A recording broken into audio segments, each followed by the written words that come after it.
வீட்டு வாசலில் ஆங்காங்கே சிதறி கிடந்த ரத்தம். வீட்டிற்குள் சென்ற பொதுமக்களுக்கு காத்திருந்த அதிர்ச்சி. கழுத்து குத்தி கிழிக்கப்பட்டு கொடூரமான முறையில் இறந்து கிடந்த இளைஞர். எந்த ஒரு குற்ற உணர்ச்சியும் இல்லாமல் வேலைக்கு சென்றுவிட்டு திரும்பிய தந்தையை பிடித்து விசாரித்த போலீஸ். மகன் கத்தியால் குத்தி கொலை செய்யப்பட்டது ஏன், நடந்தது என்ன?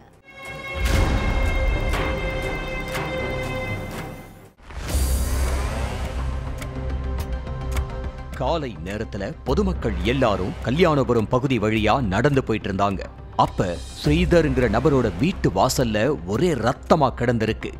இத பார்த்து அதிர்ச்சி அடைஞ்சு அங்கிருந்தவங்க வீட்டுக்குள்ள போய் பார்த்திருக்காங்க.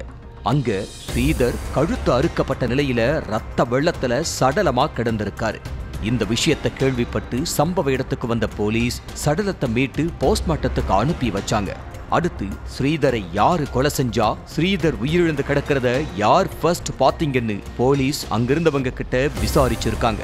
அதுக்கு நாங்க இந்த பக்கம் நடந்து வந்துட்டு இருந்தோம். அப்ப ஸ்ரீதரோட வீட்டு வாசல்ல ஒரே ரத்தமா கிடந்துச்சு.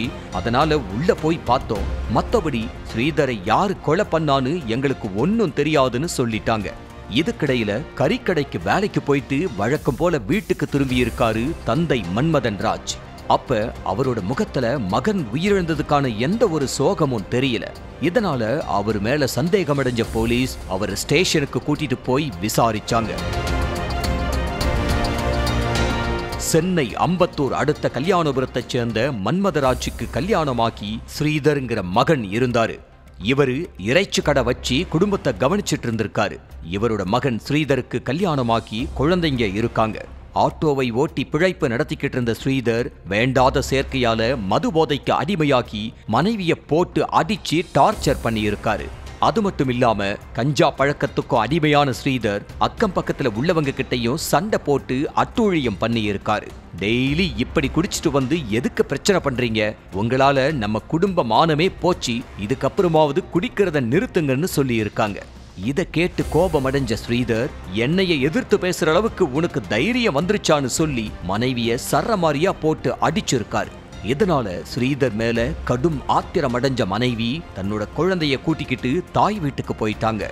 மனைவி தன்னை விட்டு பிரிஞ்சு போனதுக்கு அப்புறமும் திருந்தாத ஸ்ரீதர் அதுக்கடுத்து தன்னோட தாய் தந்தை கிட்டையும் டெய்லி பிரச்சனை பண்ணிக்கிட்டு இருந்திருக்காரு.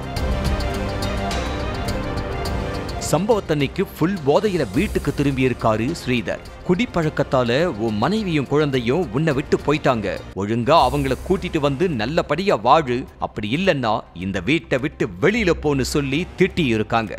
இத கேட்டு வெறியான ஸ்ரீதர் தன்னோட தாயை போட்டு சரமாரியா தாக்கி இருக்காரு. மகனோட செயலை பார்த்து கடும் மன உளைச்சலுக்கு ஆளான தாய், மகன் இனி திருந்தவே மாட்டான், நம்ம இங்க இருந்தா மது போதையில அடிச்சே கொலை செஞ்சிருவான்னு நினைச்சு வீட்டை விட்டு வெளியேறி சொந்தக்காரங்க வீட்டுக்கு போயிட்டாங்க. இந்த விஷயத்தை கேள்விப்பட்டு மகன் மேல கோபமான தந்தை மன்மதன் ராஜ் அவரோட மனைவியும் இவனை இப்படியே விட்டு வச்சா போதையில நம்ம 2 பேரையும் கொலை பண்ணிடுவான்னு பயந்து மகனை கொலை பண்ண திட்டம் போட்டிருக்காங்க. சம்பவத்தன்னைக்கு ஸ்ரீதர் தன்னோட ரூம்ல படுத்து தூங்கிக்கிட்டு இருந்திருக்காரு. அப்ப அவரோட ரூம்குள்ள போன மன்மதன் ராஜ் மறைச்சு வச்சிருந்த கத்தியை எடுத்து ஸ்ரீதரோட கழுத்துல சரமாரியா குத்தி கொலை செஞ்சிருக்காரு. அதுக்கடுத்து எந்த ஒரு குற்ற உணர்ச்சியும் இல்லாம மன்மதராஜ் கறிக்கடைக்கு வேலைக்கு போயிட்டு வியாபாரத்தை பார்த்துட்டு ஒன்னும் தெரியாத மாதிரி ரொம்ப நேரம் கழிச்சு வீட்டுக்கு திரும்பி இருக்காரு.